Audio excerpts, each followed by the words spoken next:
As we begin this week's professional development workshop, let's take a look at the writing task. First, let's look at it from the student perspective, the one you are currently looking at as you engage in the workshop. Here's what students see. They see a detailed description of the writing task and the submission process. Beneath this is a space for students to compose their response. They can either compose in Eli or compose somewhere else and paste into Eli. There is also an option to upload documents and other types of files, but for this task, we are going to compose in Eli. From the instructor perspective, you can see the details are pretty much the same, but there is no space to submit work. You will see this perspective after the workshop on Friday when I make you a co-instructor of the course. This will also grant you access to the review data, which we will look at next. Dylan Williams notes, the only important thing about feedback is what students do with it. So feedback only works if students take the time to give and receive great feedback. Here's what the review task looks like from the student perspective. You can see the task details and the tabs with their classmates' names.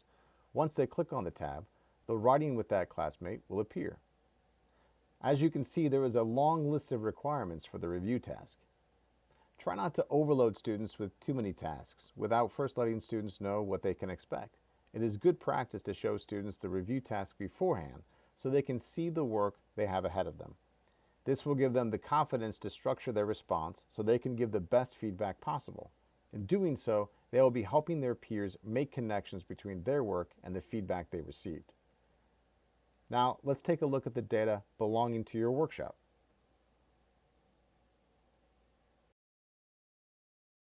At the results from the review task for the January 22 workshop.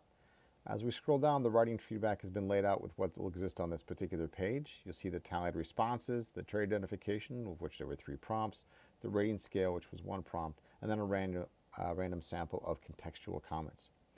Over here, you can click to conceal the names of the students in the class, so that way you can bring up this particular screen and share it with them to walk them through some of the data that you collect. Here you can see the tallied responses, classmates 2, 3, 4, and 9 with regard to our percentages, and then the positive criteria, and then the percentage of stars. For trait identification, if we scroll down, we can see here is the particular prompts that was being asked to help you as a reviewer describe the draft includes, and to help you as the writer consider revision opportunities after you give and receive your feedback. Tick the box if the syllabus blurb or talking points address the following. It looks like we're seeing about 71% completion with regard to why peer learning matters to the course and department, why peer learning matters to the instructor, and why peer learning has value for the student as a learner and or future professional. These are great numbers right here. We can always go back and revise that and talk to students about what these numbers look like, and we're trying to get those to be pretty high. I like to use this data set to talk to students. So if regard to one of the trait identifications is there a thesis statement or is there a topic sentence with regard to the paragraphs, just simple basic writing. I can, without having read any of the responses from the students or any of their papers, I can look at this number and realize that this is hovering around 50% or lower. I know the next day's lesson plan will regard probably our exploration more of thesis statements and topic sentences. So this data can be fairly immediate and super helpful with regard to lesson plans. So let's keep scrolling down and take a look. So for the feedback and revision part right here, these traits, we're looking, does exist the rapid iterations of write, review, revise cycles for deliberate practice. Talk about 14%. It's important to reiterate to students that type of write and review type revise cycles so that they can establish that particular pattern for learning. Reviewing small bits of writing using only a few criteria. It's about 0%. We'd like to see that higher to let students know that if they handle it in smaller chunks, rather than a larger one, it's a little bit more manageable in smaller pieces. Helpful feedback is formative, timely, descriptive, and goal referenced and goal directed, 71%. That's a good number. We'd like to see that a little bit higher to remind students how important it is for this type of feedback so they can model it post their particular campus space. Coaching reviewers on how to give feedback and coaching writers on how to revise is critical for effective peer learning, 100%. That's awesome. As long as students are understanding how important that is, they're going to carry that with them into their next space. Revision planning involves selecting, prioritizing, and reflecting. It allows teachers to see writers thinking and intervene just in time, 4%. Letting students know how important the particular feedback is and letting them sort of be able to give feedback and critique gives them an opportunity to be more strategic with how they deploy the feedback. So we would definitely want to make sure students know that. Students bring to peer learning a variety of past experiences, many of which are negative.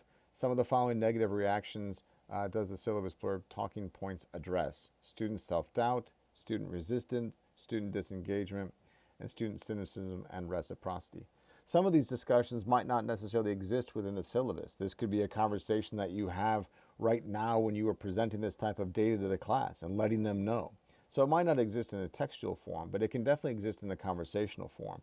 Merely engaging with students with the prospect of the anxieties that they might have in giving and receiving feedback opens the conversation for a better understanding of why peer review is so crucial. So for scaled responses, we can see rate your agreement with this statement. Nominate this compelling, innovative description of peer learning to be discussed by the whole group. It looks like classmate 3 got 4 stars total and as the average, and then the class average was 3.29. So if you wanted to present this to the class and say, here's an exemplar, you could bring up classmate 3's text that they had written and then share that with the class. Then you could talk about what makes it a good one. And then a random selections of contextual comments. As you go through this particular feedback with students, you could talk to them about what makes good feedback. Again, you can view in context because these are contextual comments. You can click to endorse and say, yes, thumbs up, I appreciate it. It looks like students have given these 5 stars and added it to the revision plan. Same down here for these 3 total.